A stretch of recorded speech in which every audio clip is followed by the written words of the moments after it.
Alright guys, today we're going to be unboxing the ONAGOfly Smart Nano drone. There it is. I am 98% thinking this is going to be a turd, okay? That's what I'm thinking. I actually thought that when I bought it. I bought this, I ordered it the other night. I was on a live stream chat, the Drone Network pre-show, and Stephen Merrit pops in here with this link. So as soon as he did that, I clicked on the link and just bought the thing right then. I didn't click on the link and go research some video. I didn't do any of that. I just saw the thing. Oh, it was 68 bucks. Okay, I just hit buy. So boom, and then when I woke up yesterday morning, I opened my door. It was sitting outside the door yesterday morning. So I'm thinking, okay, they want to get rid of these things so bad, they're shipping them overnight for free. Okay, so just to get rid of them, they're just here overnight. You can have it. So that's it was just one of them things.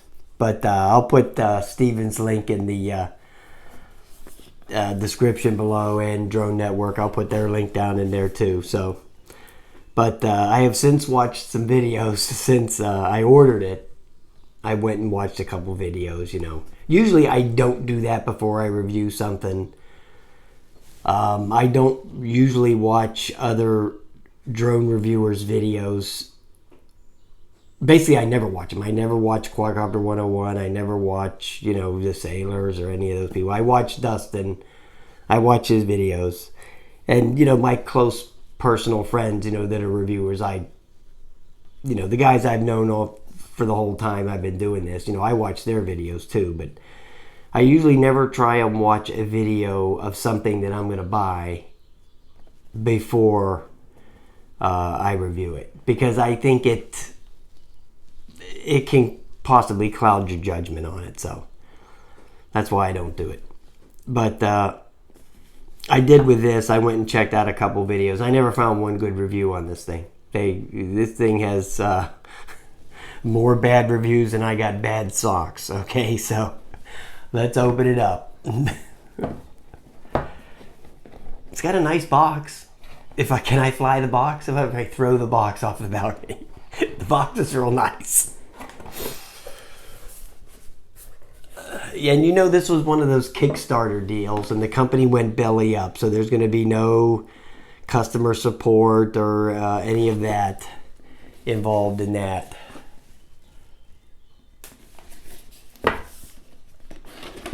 Take the plastic off. And here's the Kickstarter paper that came with it.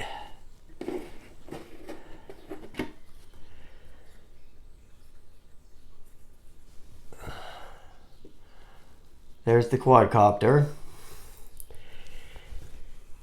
And I will say that it has a very nice build quality.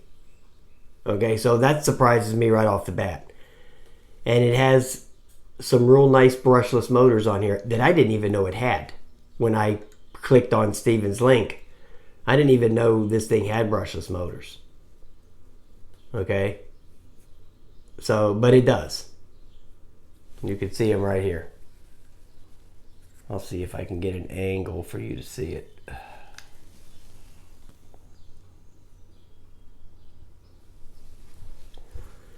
It has 360-degree obstacle avoidance, and that's what these little black things are right here.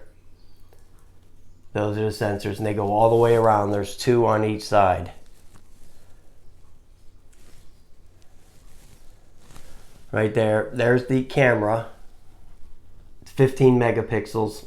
I doubt it, but that's what they're saying. Okay. So, this thing has a little bit of beef to it, too. It's not real light. Not real light at all. Here's another, either a sensor or a light here in the front. I think it might be just an LED light right there next to the camera. It has a USB, micro USB port here on the back. And now I'm thinking, because I see this thing right here, right off the bat, I am thinking that this might be like a revision 2 model, because this one has an on and off switch, which is right here. Right there is an on off switch. And the reviews that I watched after I bought this thing, that's what they complained about, was that it didn't have an on and off switch. That was a major gripe to a couple of the reviewers. They complained about the on and off switch, because they said what you had to do was undo this little door down here. It has a little latch on it, and this would open, and you would have to plug the battery in to turn it on. Okay, so that was their little gripe about it. But this one has an on-off switch right there, and it has a micro SD card right here to record your video and your photographs right there. It will support a 64 gigabyte card, so you can shoot a lot of video without having to take the card out. Or you might even be able to transfer it with the micro USB port. Maybe, I don't know. It's possible. Let's see what else is in here. Very nice build on this thing. Very nice.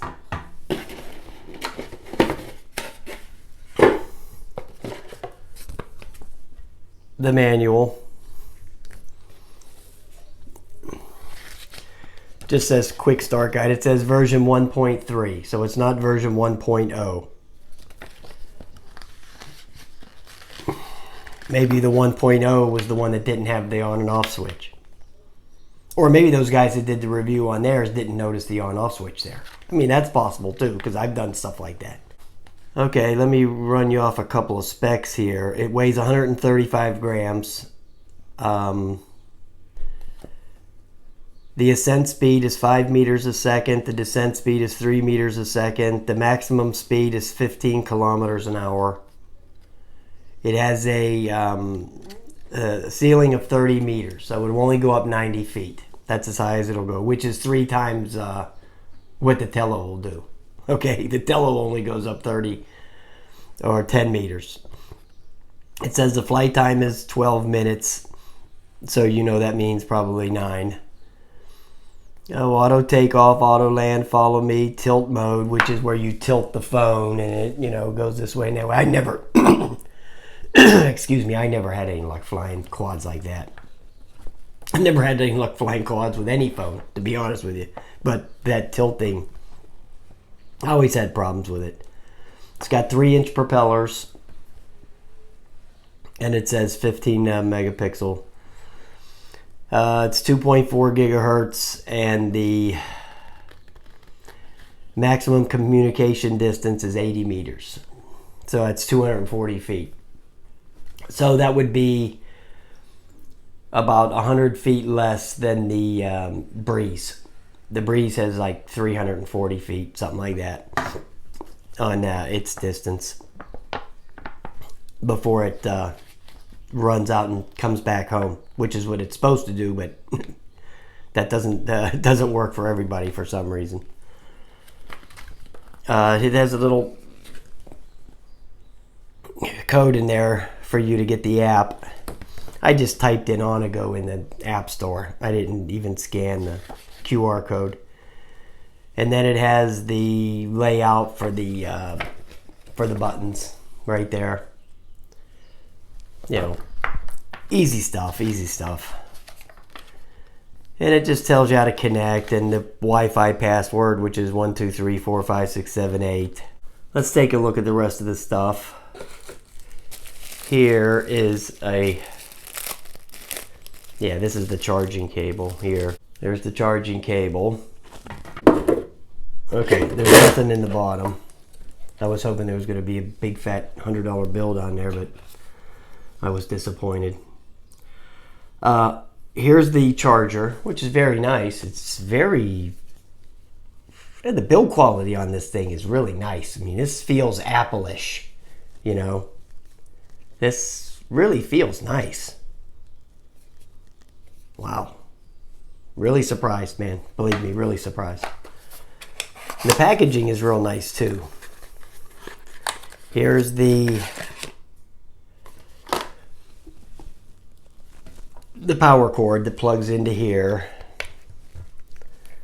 And then, you know, you plug that into the wall, and then you plug this into the back of here. And then you plug this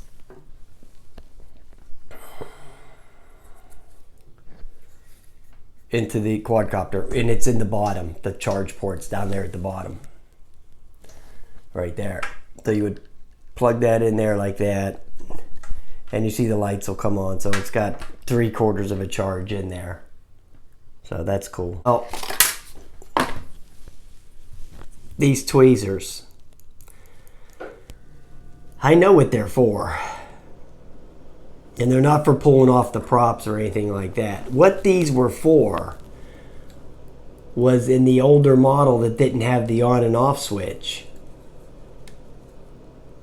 They were for pulling the wires out of this, out of here, to get them out of there.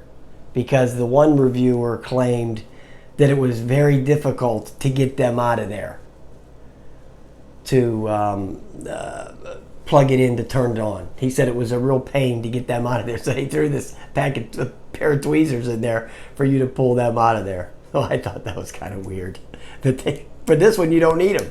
Because this one don't need that. You don't need to do that because it has the on and off switch. So they didn't even need to put that in there on this one. And then in this other box,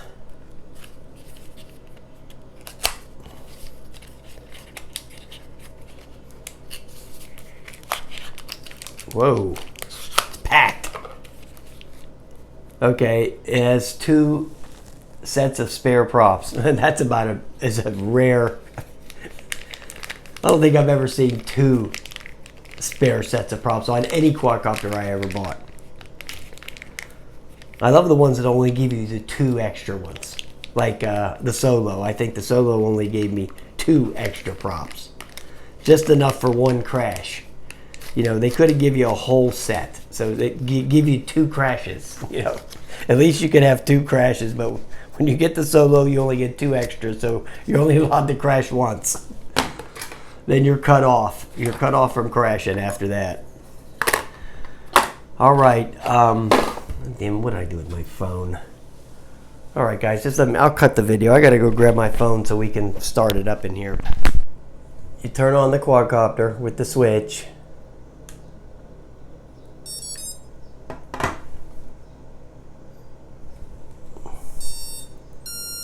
Does that little beep. That beep sounds familiar to me. Sounds like the DJI startup beep. Go to the Wi-Fi. Then you go to the app, which is this little orange one right there. You'll see it. It says Fly Drone. It's the last one right there.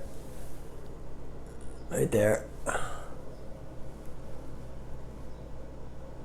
And then it says on here, enter the cockpit. I like that. That's pretty clever. Enter the cockpit. Okay. Now I'm going to turn it around so you can see. I'll hold the phone up here so you can see the camera.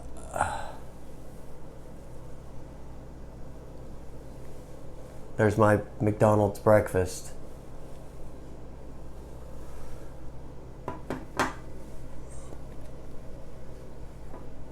Okay, so now if you want to start the props, now you can't fly it indoors, okay? If it doesn't have the GPS lock, it won't take off. But you can arm the motors. So to do that, you just hit the unlock. There's an unlock thing right here. and you just hit that, hold it in, and the motor's arm up. But it won't let you take off. So, and then to stop it, you just, either it's going to stop on its own if there's some kind of built-in time where you're not taking off, it's going to shut down. But if it doesn't do that, you just hit the same button, turns into emergency, and you just hit that.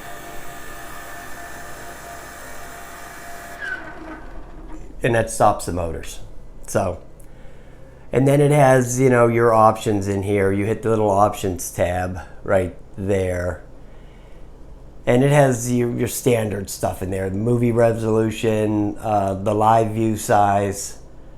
The live view size is something that the view that you get on your screen, if you make it a little smaller, supposedly it lets the quadcopter have a little bit more range because it's not using as much of the Wi-Fi signal to make the screen bigger. So if you shrink the live view size down, it'll give you more Wi-Fi signal for your range, which I thought was kind of weird.